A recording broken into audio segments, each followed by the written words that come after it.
All right, welcome back, everybody. It is time for the winners match here in Group B of the TLS3 round of 16. It is going to be a PvZ best of 3 between Bakuryu and Dragon. Unmute. Unmute. Thank you. It's good that you jump in, don't just sit there watching me. It's very, very kind.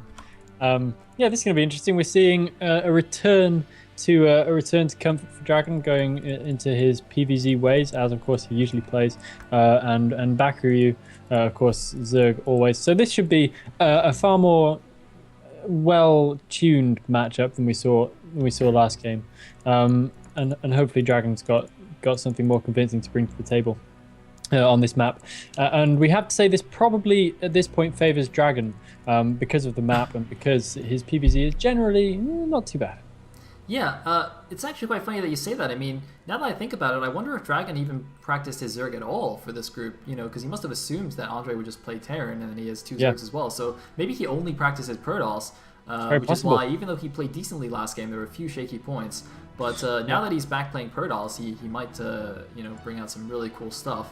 I'm also wondering how he feels about playing against Bakuryu here in the winners match. I mean, I think might have expected Technics a bit more. Maybe it doesn't make much of a difference. I mean, they're both Zergs anyway. But yeah, I think he does have a decent shot here, and I'm excited. I want to see Dragon advance. So yeah, how about we just go straight into the game, Elegant? Yeah, let's do it.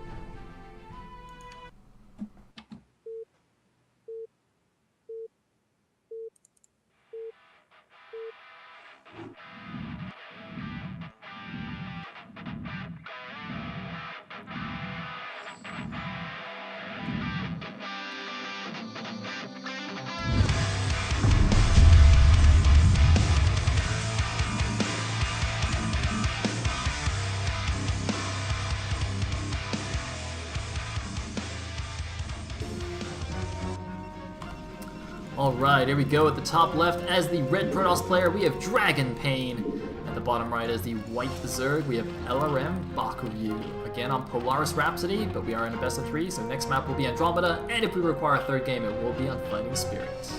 Yes, indeed, and we interestingly have Dragon weighing in the stream chat.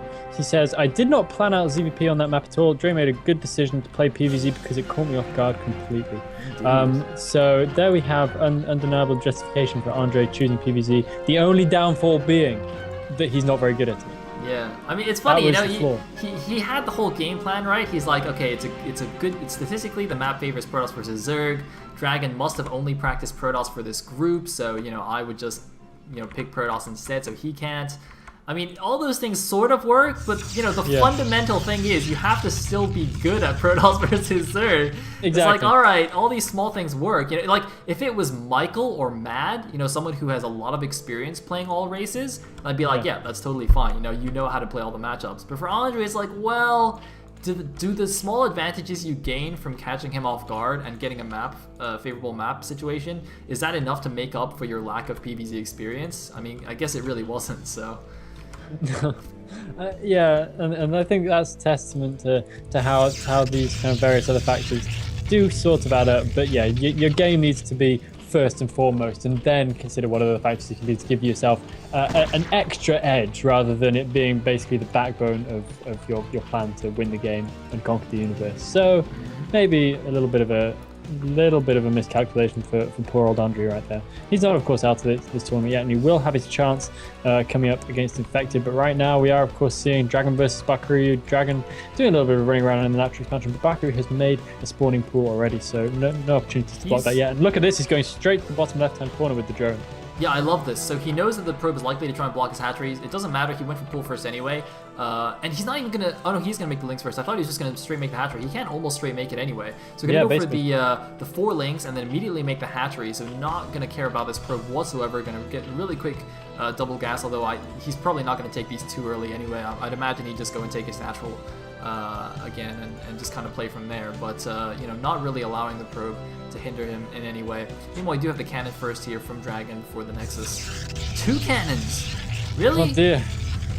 That's inexplicable. There's no gas. He doesn't see like any great effort to make a huge amount of lings. Okay, now there's gas.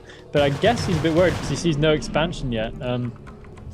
But I do like that from Bakru. That's nice, that bottom left-hand corner. It just throws a little bit of a curveball, and that 2 gas is going to be a big deal, because also this means that he could maybe do some sort of very, very worrying mutalist kind of thing. And if he can block scouting from this point onwards, which is very, very possible, he's seen that probe go out, then he can prevent Dragon from actually finding out that he's got that bottom left-hand corner base up at the moment at all, which could be very, very curious.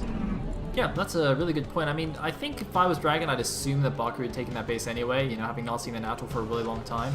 I'm not sure if he actually saw the drone go out. Anyway, he's coming over here. I think the Overlord might have barely seen the 2 cannons. By the way, really liking this wall from Dragon. This is the first wall we've seen, I think, on this map that I'm actually okay with. It's slightly big of a gap here on the left side, but you can see it's not that easy to get in because this cliff kind of juts out, so and everything else I'm pretty sure is tight. At least between the buildings is tight. I'm not sure if Zerglings can get on the right side of the gateway, but even if they can, I don't think it's a huge deal. So yeah, quite nice from Dragon. Yeah, it seems fairly secure. Bakru is making no effort whatsoever to get through there. So yeah.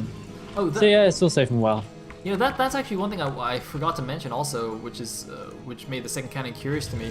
You know, I mean, from a purely objective standpoint, I can see, okay, he was going to go for the cannon, then Nexus, then Gateway, which means without the Gateway, it's very, very open and susceptible to Ling run-bys. However, it's Bakru. Bakru never Ling run-bys, ever. He will never Ling bust you, he will never Hydra bust you.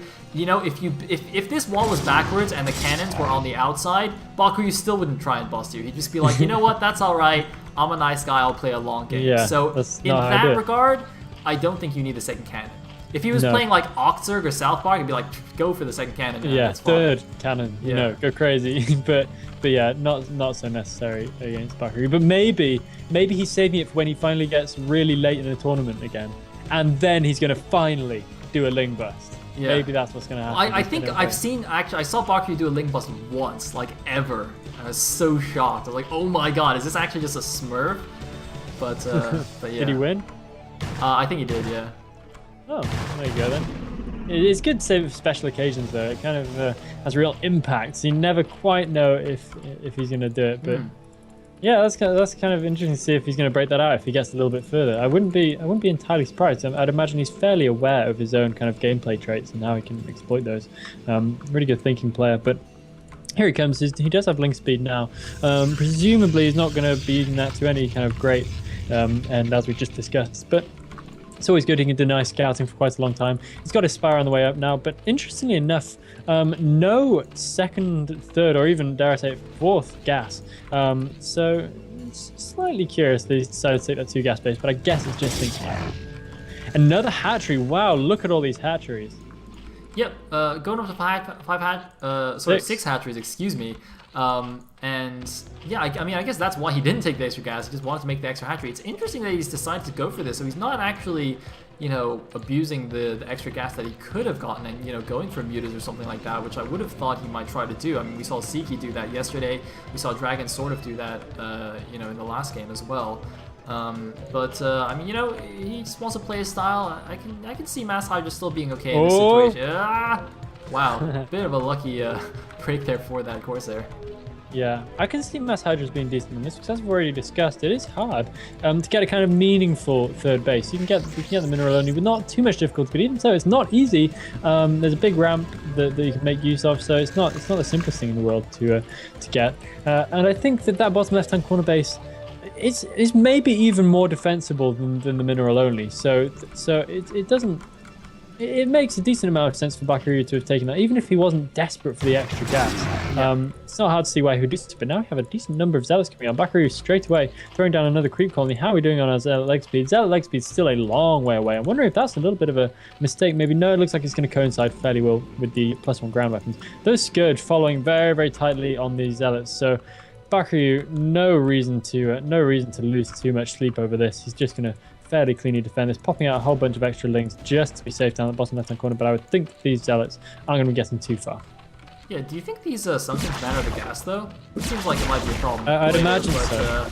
Anyway, it looks like the Sunkens will ward away these slow lots. They're just going to chill for a second, though. I mean, +1 and speed are still a little bit of ways away. He's going to have to wait maybe another 30 seconds or so. And, loses a Zealot as well. That's not good.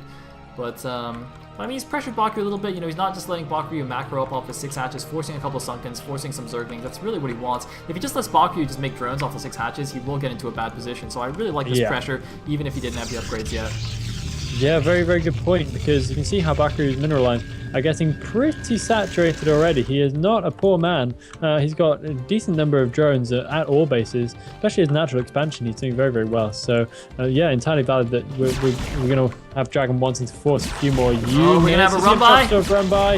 No, Bakuryu very, very quick with the drone pull as well. Look at that. Entirely prepared. So Dragon is seen away. Not so much of a big deal. These Zealots, they're good map control, but I expect that Dragon will find himself in a position where he's going to have to consider a relatively early third. And it looks like Dragon is now confident in his Corsair count. He's moving out. Looks like +1 attack for the Corsair is almost done. The Scourge did see it for Bakuryu, so he should know about it.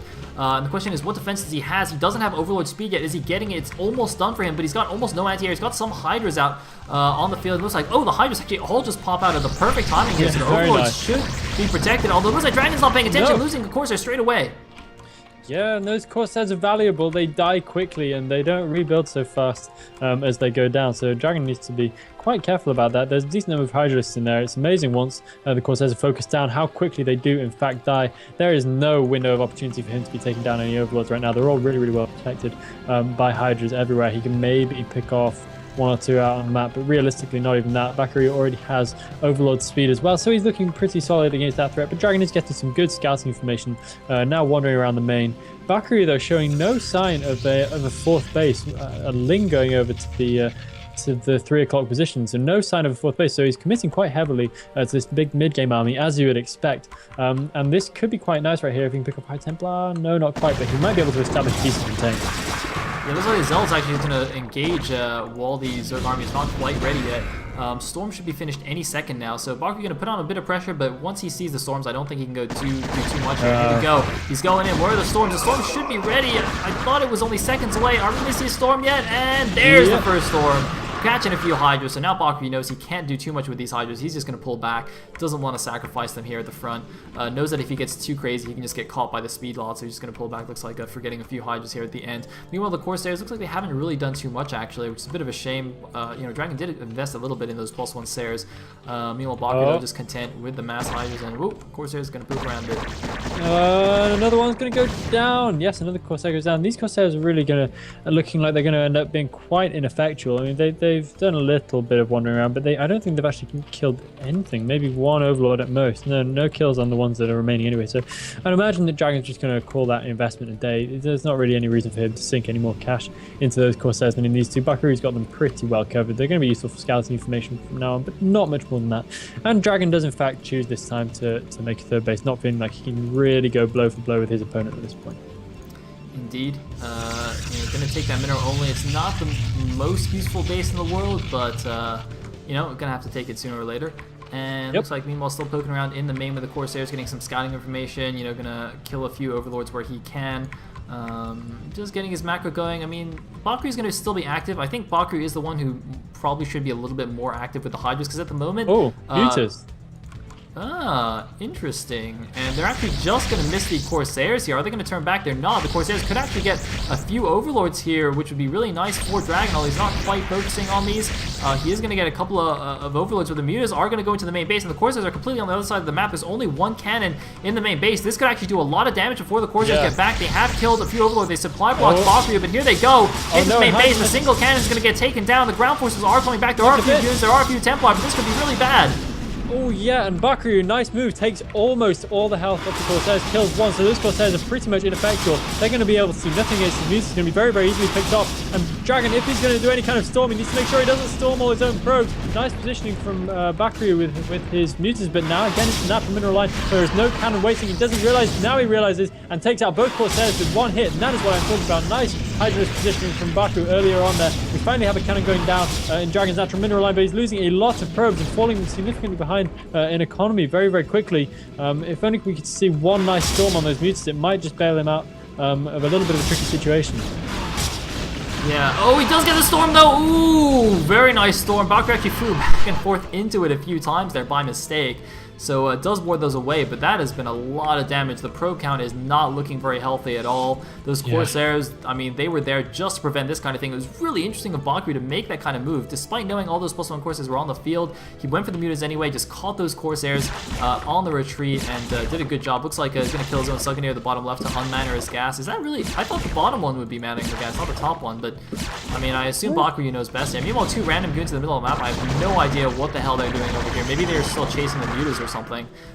Dragon gonna pull those back. Interestingly, still no additional hatchery from Bakri at another base.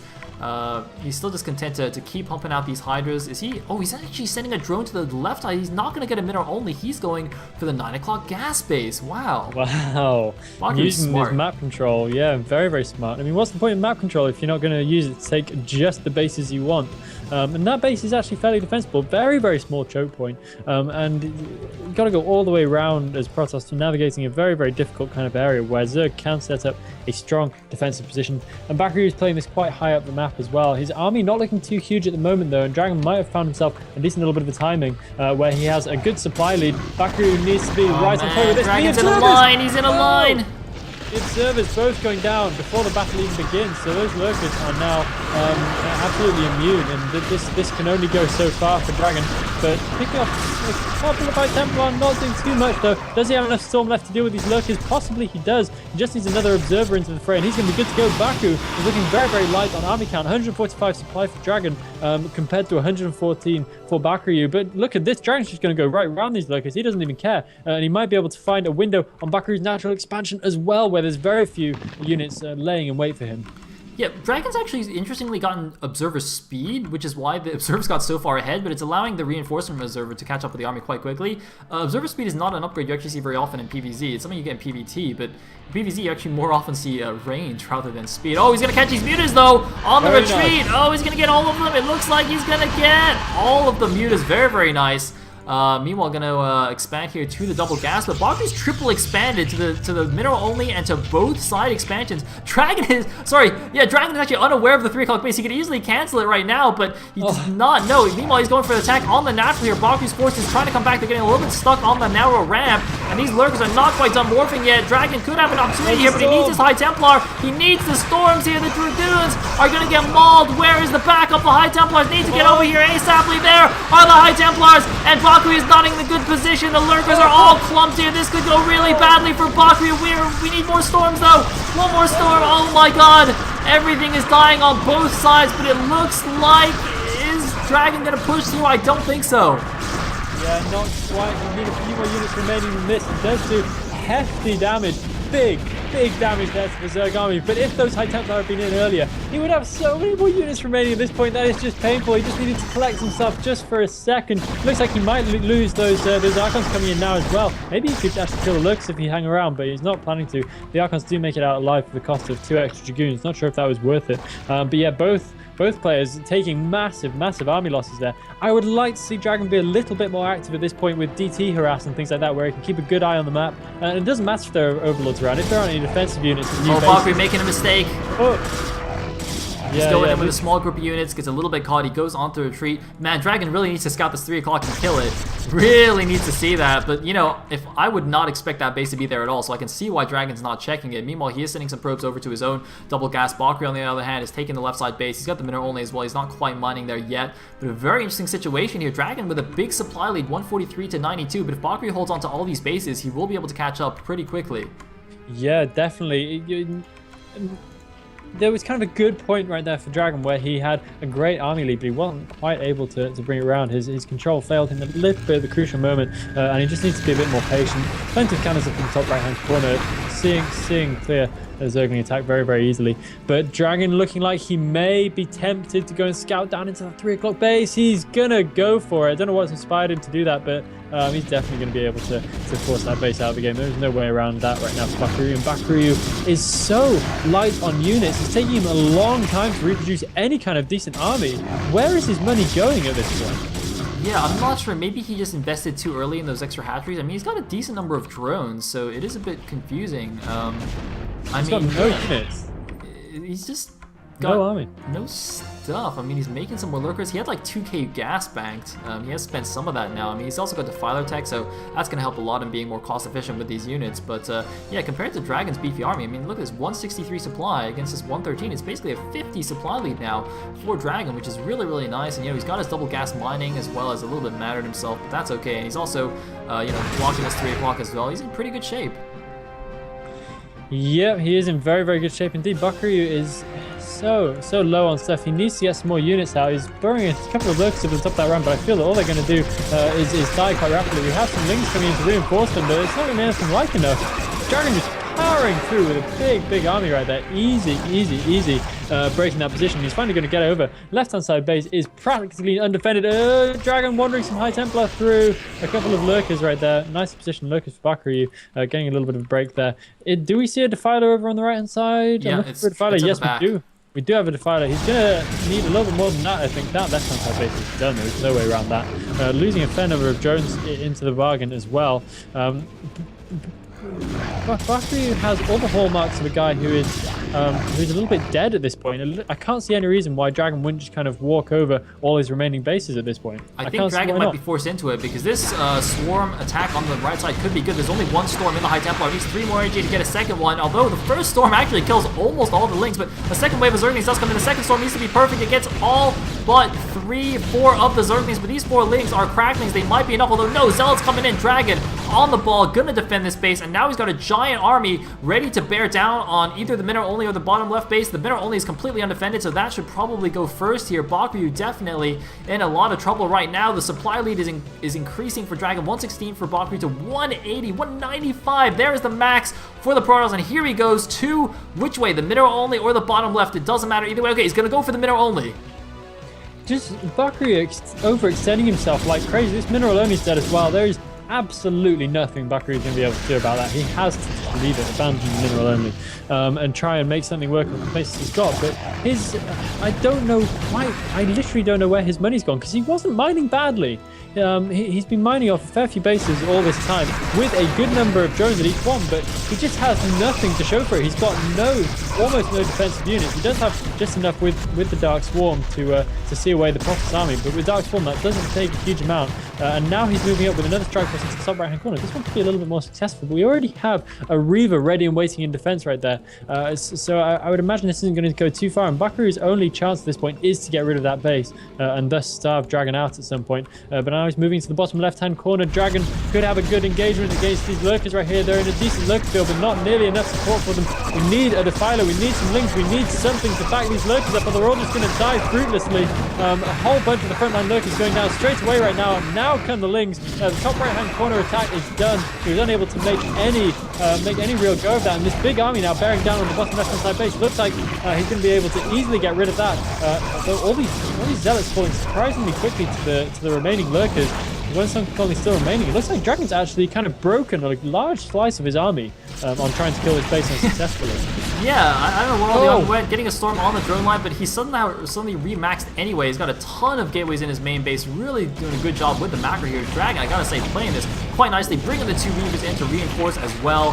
And I don't know what Bakuryu's doing. Bakuryu looks like he's gonna try and counterattack or something. He's gonna try and take the left side base again. I mean, I'm not sure what his plan is. I mean, with Reavers out as well, you know, trying to be cute with links and Defilers isn't even going to work anymore.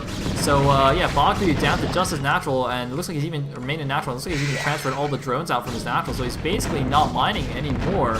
And, I mean, he's, you know, less than 100 supply against a max Protoss. He's basically dead, but of course, Bakuryu is one of those guys who will, you know, stick it out to the bitter end here. He's probably going to stay on for a little bit longer, try and pull the miracle comeback, but it's very unlikely to happen. Nice play, catching a good number of Zealots, though. Yeah, not too bad at all. That's going to do some really good damage with these lurkers. Those are just going to melt. Bakuryu kind of needs to do all he can to make his army as efficient as possible at this point. Dragon very sensibly pulling back, using Storm to get rid of one of the lurkers and presumably the other one soon as well. But we're going to have possibly another plague going down, but I imagine this is going to be used for Dark Swarm. What is that Defiler doing? Where is it going? No, the Defiler's alive, Bakuryu! Fire goes down. That's a little bit. Yeah. And another one going to go down as well. He needs to use it, do something, make Swarm, make anything, but it's not going to be anything like enough. The Defiler can go down, the Lings will go down, the Lurker goes down as well. Bakuryu just has no stuff because he's basically not mining anywhere. and Dragon is just, he has free reign over the entire route right now. It's basically done for Bakuryu. Oh man, the drones transfer through the Archons. That is a bad time. And GG for Bakuryu. Dragon takes game number 1. Yeah. That was funny from Bakuryu. At one point he looked like he was going to go into a commanding position, but I think he just overstretched himself, and his extra hatcheries were, that expenditure sort of added up, and he just wasn't able to get his macro in time. And Dragon's army was just way superior for a good portion of that game. I mean, I thought after that muta attack, Bakuryu should have been way ahead. He took almost no damage in return. He killed a whole bunch of probes. Even after he lost the mutas, I thought he would be in fantastic position. And then he kind of just lost steam. And I'm still struggling to explain the macro difference. I guess Dragon was just really on the ball with his macro, and Bakuryu wasn't, or something. I mean, there were a few decent exchanges for the Protoss, sort of, but that was I don't know, just well played by Dragon, I guess. But I've seen plenty of players make far more units than Bakuryu was right then off fewer bases. So I don't actually quite know where the money was being spent. Just purely in terms of, you have this much money, it's getting spent, but where is it going? I can't quite make heads or tails of that. It's very odd. Yeah. Well, but that's okay, GG, I guess. Because Bakuryu still has a couple more chances. It is a best of 3, of course, so if he can win the next 2 games, he will still make it through. Dragon, if he wins just one more game, will advance to the round of 8. So we're going to go to a quick break and then find out what happens in game number 2. Be right back.